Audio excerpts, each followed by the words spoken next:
안녕하세요. 채환님의 조언을 꼭 듣고 싶어서 앞으로도 삶에 충실히 살아가고 싶어서 왔습니다. 남편이 중풍 6년의 투병으로 사별한 지 5개월이 되었습니다. 채환님의 영상을 보고 진짜 마음 공부에 임하게 되었어요. 문제는 제게는 아들 하나, 딸 하나가 있는데 딸이 발달 장애입니다.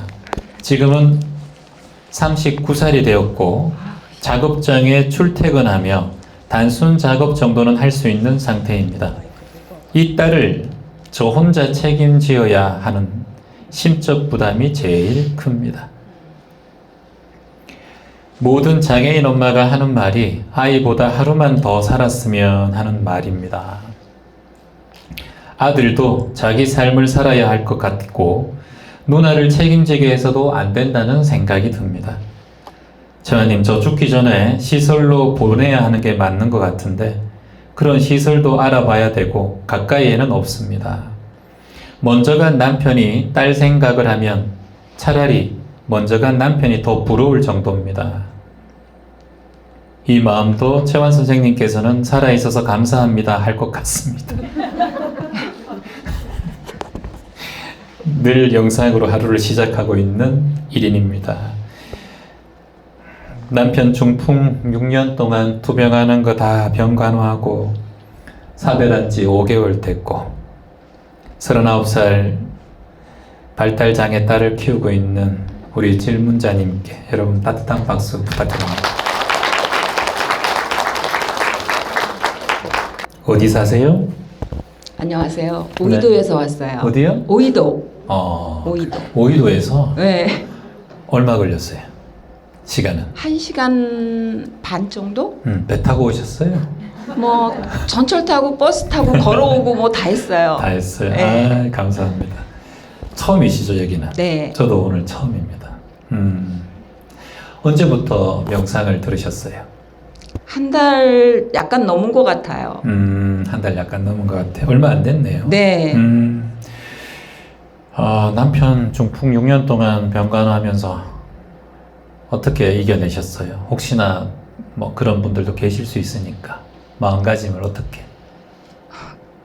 그냥 저 아니면은 할 사람이 없잖아요. 그리고 여지까지는 편하게 살았으니까 이제는 내가 이제 뭐 언제까지 살지 모르지만은 그냥 처음에는 지팡이 짚고 그냥 걸어 다녔어요. 남편이? 그래서 네. 그래서 이렇게 좀 그냥 집에서 왔다 갔다 하면서 뭐 주간보호 같은 거 이런 것도 다니고 뭐 요양보호사도 쓰고 이제 이렇게 해서 그렇게 해서 그냥 생활을 했는데 문제는 이제 그게 딱 5년 가더라고요. 5년 가고 나서 이제 딱 또 한 번 맞는데 그때는 이제 제가 이제 못 하겠더라고요.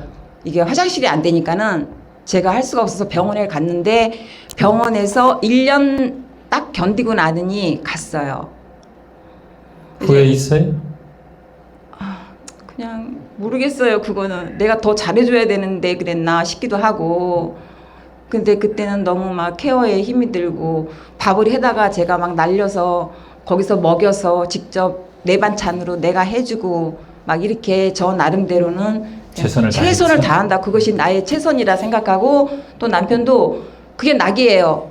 언제 와? 내일 와? 그럼 이제 내일 이제 기다리는 그게 낙이지? 그러면 그렇대요. 그렇게 해서 이제 1년을 버텼는데 이제 그렇게 이제 가고 나니까는 이제 그 딸이 걔 딸만 쳐다보면 또 딸도 불쌍해. 아들 쳐다보면 또 아들 불쌍해. 다 불쌍한 거예요, 지금. 본인이 더 불쌍하구만. 아. 본인이 그렇게 모든 거 내려놓고 병관하는 아내로 또는 발달장애 엄마로 39년을 살아왔는데 참 수고 많으셨어요, 그동안에. 그래도 목소리가 아주 명랑합니다. 감사합니다. 예, 그게 천상인가 봐요. 지금 참고 있죠. 이렇게 명상하고 한 달밖에 안 됐는데 도움이 됐어요? 됐어요. 아침에 어떤 게? 딱 일어나서 밥 먹으면서 딱 선생님 영상으로 하루 시작하고 그리고 그 이렇게 이거 말고도 많은 그 많은 질문자의 영상들이 영상들이 있잖아요. 예, 다른 질문자 거기서 있죠. 제가 깨우친 게 가장 이제 좀 이렇게 머리에 남는 게 그 불면증에 대한 영상이 있었어요. 그런데 그 분이 질문자분이 저는요 2번이나 깨요 이러니까는 선생님의 말이 2번 밖에 안 깨잖아요 이랬을 때 이렇게 생각의 차원이 틀릴까. 나는 보통 나도 3번 깨 막 어머 걱정스러워 이럴 텐데 그것이 이렇게 반문으로 이런 질문 이런 답을 해줄 수 있을까. 거기서 감동 먹고 야 이 생각이 이렇게 나는 왜 이렇게 생각을 못했을까 한 번도. 막 이런 것들. 그다음에 시간만 남은 이제 들고 이제 거기서 이제 내 생각과 선생님 생각이 뭐가 틀린가, 나는 왜 이렇게 생각을 못했을까, 막 이런 것도 하루에 한 번씩 점검을 하게 되고 그 다음에 이제 100일 명상. 그 명상이 이제 오늘 8일째 들어갔어요. 8일째. 네. 그 유튜브에 그냥 채환 1일차 치면 1일차 명상이라고. 네, 그거 이제 그래서 이제 그걸 말씀하시는 거예요. 네. 명상을 오늘부터 여러분 가셔서 한번 시작해 보세요. 10분, 15분 정도거든요. 하루에 스마트폰 조금 적게 보고 한번 해보세요. 그냥 틀어놓으시면 돼요. 틀어놓고 앉아있으면 됩니다. 하라는 대로만 하면 되니까 그만큼 도움이 많이 돼요. 100일 동안 한번 트라이 해보세요. 지금 8일째. 네, 8일째 들어갔습니다. 그래요. 자, 제가 이제 질문해 볼게요. 39년 동안 발달장애인 딸을 잘 키우고 있죠? 네, 아직까지는요. 네, 잘 네. 키우고 있는 건 여러분 잘한 일이에요, 못한 일이에요? 아주 잘한 일이죠. 6년 동안 중풍인 남편을 잘 케어해오고 그리고 또 잘 떠나보낸 거 잘한 일이에요. 못한 일 아닙니다. 그쵸? 그리고 못했다면은 남편이 당신 오는 것만 기다리고 있다 이런 말 안 했을 거예요. 와서 남편이 좋고 남편도 스스로 살아있는 동안에 5년 동안에 1년 동안에 편했기 때문에, 그러니까 사랑이 기뻤다는 거예요. 그러면 떠나는 사람은 미련이 없어요. 본인만 미련을 툭 내려놓으면 돼요. 그리고 39살까지 발달장애인 딸을 케어하는 일은 쉽지 않은 일입니다. 본인이 잘 해왔고, 단지 이제 하나만 생각하면 되는데, 내가 최선을 다했으면 남의 말은 신경 쓰지 말아요. 세상은 항상 내가 처해보지 못했으면 다른 사람 일에 말이 많이 섞이는 경우가 많아요. 그런데 집중할 필요는 없다. 그러니까 내 삶만 바라보면 되고, 여기서 많은 분들 앞에서 이런 얘기 하셨잖아요. 이렇게 하는 것만으로도 이게 정화가 일어납니다. 내 얘기를 하는 것만으로도. 이런 얘기를 어디서 하겠어요? 아무도 모르는 사람 60명 앞에서 70명 앞에서 이런 얘기를 어떻게 하겠어요? 여러분, 이 질문자분들이 굉장히 많은 게 해소가 됩니다. 이 많은 분들한테 앞에서 질문한 걸 이렇게 얘기하잖아요. 이건 말하는 것만으로도 마음의 치유가 일어나요. 그래서 회복이 많이 돼요. 그래서 이 시간에 선생님이 이렇게 질문자로 그 자리에 앉아 계신 것만 해도 감사하고. 근데 아들은 생각할 거 없고 성인이 됐으니까, 아들 인생이니까 걱정할 필요가 없어요. 딸 같은 경우는 지금 본인이 케어를 하고 있는 상황이잖아. 네. 그리고 딸이 지금 뭐 수명이 어떻게 된다, 병원에서 언제 뭐 문제가 생길 수 있다, 그런 얘기를 한 적 있어요? 그런 건 아니죠. 그렇죠. 예. 자, 그건 똑같아요. 제가 여기 오늘 강연하고 가다가 어떻게 될 수도 있어요. 어제 비행기 타다가 어떻게 될 수도 있는 거예요. 근데 그걸 걱정이라고 하는 거예요. 걱정. 그거를 미리 걱정할 필요는 전혀 없어요. 태어나는 데는 순서가 있어도 떠나는 데는 순서가 없다는 거예요. 그러니까 딸 인생을 그냥 지금처럼 매일매일 하루하루 살아가면 돼요. 근데 떠나는 걸 생각하고 내가 뭐 자식보다 하루라도 더 일찍 가야지 이런 생각들, 하루라도 늦게 가야지 이런 생각들은 할 필요가 없어요. 그 마음이 안 돼요. 그 마음이 되면은 제가 여기 안 오죠. 그러니까 그 마음이 안 되니까 힘든 거 아니에요. 그 마음이 왜 안 될까? 제가 원인을 말씀드릴게요. 그 마음이 안 일어나는 이유가 있어요. 그게 뭐냐면 그 전에 한 번도 그런 마음을 안 일으켰기 때문이에요. 맞아. 그 전에 난 언제 죽어도 좋아. 내 죽으면 끝인데 뭐 국가에서 어떻게 하겠지. 자식이 어떻게 하겠지. 이러고 탁 내려놓는 마음을 한 번도 가진 적이 없는 거예요. 맞습니다. 그러니까 그게 마음이 안 일어나는 거예요. 고기도 먹어본 사람이 고기 맛을 안다는 거예요. 아셨죠? 선생님은 지금의 마음이 업이 돼버린 거예요. 그러니까 업보가 된 거예요. 업의 과보가, 인과가 지금 마음이에요. 나는 이 자식을 꼭 지켜야 된다. 39년 동안 그래왔고, 내 남편도 그렇게 보냈고, 내가 어떻게 됐든 엄마로서 최선을 다해서 남편도 없는데 얘를 지켜야 된다. 이 마음 하나로 40년을 살아온 거예요. 그러니까 그 마음이 난리가 있나? 안 그래요? 40년 동안 영어를 한 사람이 갑자기 한국말 하려면 어떻게 할 수 있어요? 한 번도 그런 말을 해본 적도 없고 생각도 그런 말을 해본 적이 없어요. 그러니까 그 마음이 안 일어나는 거예요. 그럼 어떻게 마음을 일으키면 될까? 인생은 세 가지입니다. 따라해 보세요. 생각, 말, 행동. 끝이에요. 생각, 말, 행동 이외에는 없어요. 여러분 오늘 제가 말로 하고 있잖아. 액션을 하고 있잖아. 제 생각을 여러분들께 전달하고 있잖아. 여러분도 제 말을 들으면서 생각을 하고, 그리고 제 말을 들으면서 여러분들 말 같이 하고, 행동도 같이 해요. 이거밖에 없어요. 이게 하루의 일상이에요.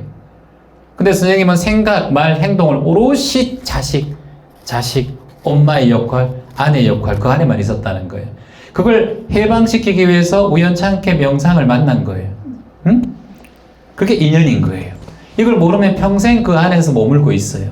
아, 난 최선을 다하고 있고 내가 언제 죽을지 어떤 상황이 생길지 이 세상에는 2초에 한 명씩 죽거든요. 80억의 인구 중에서 매일매일 2초에 한 명씩 죽어요.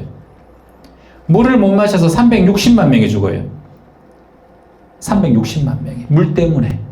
그런 삶 속에 우리가 있어요. 그걸 우리가 생로병사의 진리라고 하잖아. 태어난 사람은 모두 죽는다는 거예요. 그걸 탁 허심탄회하게 본인이 마음의 문을 열고 딱 봐야 돼요. 그 공부가 지금 공부거든. 생사를 공부하는 거예요. 마음 공부는. 태어남이 있으면 늙어감이 있고, 늙어감이 있으면 병듦이 있고, 병듦이 있으면 소멸됨이 있는 거예요. 우주도 똑같잖아요. 성주개공, 생로병사, 생주이멸. 모든 건 태어나고 머물다가 변화하다가 멸하는 거예요. 이게 인생의 원리거든. 딸도 똑같고 저도 똑같고. 제 주변에 그 소중한 3명도 스스로 삶을 마감했지만 결국은 그 사람의 삶을 존중하는 거예요. 원망한 적 없어요. 자신의 삶을 존중하는 거예요. 그러니까 삶과 죽음에 대해서 내가 여유해질 필요가 있어요. 그런 사람, 최원님 그러면 허무하고 뭐 그렇지 않아요? 황제내경에 이런 말이 있어요. 따라해볼게요. 염담 허무면 병안종래라. 황제내경은 우리나라뿐만 아니라 세계적인 한의학서입니다. 가장 오래된. 그게 가장 중요한 내용이 염담 허무면 병안종래예요. 마음을 텅 비우고 평안하게 하면 어떤 병도 찾아오지 않는다는 거예요. 선생님께서 지금 걱정을 하고, 걱정은 자식에게 전달될까요? 전달 안 될까요? 전달될 수밖에 없어요. 엄마는 뿌리기 때문에 자식은 열매이기 때문에 계속해서 에너지가 흘러가요. 걱정스러운 마음으로 바라보고 아이고 내 죽으면 얘는 어떡하지? 이런 생각으로 자꾸 바라보면 그런 일들이 더 끌려올 확률이 높다. 그렇게 말하지 마라. 엄마 살아있으면 됐고 네 지금 살아있으면 됐다. 세상이 어떻게 될지 몰라요. 이스라엘, 이란에 지금 수백 명, 수천 명이 폭탄 때문에 죽고 있고 지금 러시아하고 우크라이나가 얼마나 많은 사람, 수십만 명이 죽었잖아요. 그게 어떻게 일어날 줄 알았어요. 내일이 아니다가 아니라 우리에게도 언젠간 또는 어떤 상황에도 일어날 수 있는 일이 일어나고 있는 거예요. 죽음 또한 그렇고 삶 또한 똑같아요. 거기에 여여해져요. 여여란 말 알아요? 따라해볼까요? 여여. 있는 그대로 그러하다. 이게 여여예요. 여여한 마음 가지란 말이에요. 있는 그대로 그러한 거예요. 내 자식은 지금 발달장애지만 있는 그대로 행복한 거예요. 그 친구는 그 친구만의 세계가 있는 거예요. 엄마가 그걸 자꾸 부족하게 보고 안타깝게 보고 장애로 바라보면 아이도 그 장애 속에서 더 허덕거려요. 내 아이는 39년 동안 그래도 이런 하면서 일자리도 다니고 얼마나 감사하노. 응? 휠체어 타고 앉는데도 감사하고 안 받아주는데 이 아이는 받아줘서 감사하고 지 나름대로 삶이 있고 행복이 있어요. 그걸 안타깝게 보면 안타까운 삶으로 흘러가요. 왜냐? 부모가 뿌리기 때문에. 부모는 그저 자식을 바라보면서 이 존재는 이렇게 태어난 이유가 반드시 있다. 그리고 이 아이의 세계는 이 아이의 세계가 있는 거예요. 이 삶의 세계가 있어요. 그걸 존중해주고 그리고 지켜봐줘야 돼요. 그게 부모의 역할이에요. 뭔가 해서 자꾸 하려고 하면 안 돼요. 성인이 됐으면. 물론 장애가 있지만 그 존재 안에는, 무의식 안에는 저는 반드시 그 사람의 존재감과 의미를 찾고 있다고 보거든요. 여러분이 지적장애 있고 뇌병변이 있고 발달장애가 있는 사람한테 막 아기처럼 막 그렇게 대하시면 안 돼요. 그 사람들 다 말만 못하고 몸을 못 움직일 뿐이지 온전하게 그 사람 무의식 안에 생각은 다 똑같아요. 우리랑. 그걸 장애로 보고 막 그렇게 하잖아. 그러시면 안 돼. 똑같은 비장애인처럼 대해 주셔야 돼요. 예의 바르게 또는 너무 애틋한 마음으로 바라보는 그런 것도 그분들 싫어해요. 그 장애인 자체가 말을 못하고 이렇게 하지만 지적장애가 있어서 그렇지만 지적장애 있는 친구를 저는 많이 오랫동안 봐왔단 말이에요. 다 생각이 그대로 다 있어요. 표현을 못 해버리고 그리고 어린아이처럼 보일 뿐이지. 그래서 그걸 저는 안타깝게 보지 않아요. 그냥 온전한 존재로 보는 거예요. 그게 어머니 필요합니다. 내 아이는 장애가 있어서 안타깝다, 불안한 마음, 엄마니까 어쩔 수 없지. 안 그래요? 근데 그 이해는 되는데 이제 여기 오셔서 질문하셨잖아. 이제 그런 삶을 사셨다면 이제는 다른 방향으로 터닝 포인트 해야지. 네, 감사합니다. 따라해보세요. 여러분 같이 해보세요. 나는 내 삶을 살아가겠습니다. 내 삶을 살아가겠습니다. 내가 건강해야 내가 건강해야 세상도 건강하고 세상도 건강하고 내가 바로 서야 내가 바로 서야 가족도 바로 섭니다. 시작은 나입니다. 시작은 나입니다. 세상 살면서 제가 가장 많이 한 말이 있어요. 그게 뭐냐면은 고맙습니다, 덕분입니다, 축복입니다, 사랑합니다, 희망입니다. 이 말이에요. 희망이란 말의 의미가 뭔지 아세요? 희자가 무슨 희자예요? 발알희. 한번 공부 좀 하셨네. 그래, 망자는? 발알망. 망할 망이 아니에요. 발알망이에요. 너무 맞아요. 발알망입니다. 그래서 희망이란 말 자체의 의미를 저는 바라고 바란다는 거잖아요. 희망입니다 하면 뭐예요? 바라고 바란다는 뜻이에요. 얼마나 아름다운 말이에요. 그냥 희망을 주는 말이다 이렇게 생각하지 말고 내 자식이 내 희망이야. 그런 건 내 자식이 내 바라고 바래서 태어나고 존재하는 존재라는 의미예요. 배우자에게도 여보 당신이 희망이야. 그럼 당신은 내가 바라고 바래서 만났고 앞으로도 그렇게 살아간다는 의미예요. 그래서 여러분이 희망입니까? 하면 여러분도 희망입니다 해주면 돼요. 여러분 바라고 바랍니까? 그게는 다 모든 원이 포함되어 있어요. 그래서 희망입니다 이렇게 하시면 돼요. 같이 한번 해볼까요? 희망입니까? 희망입니다.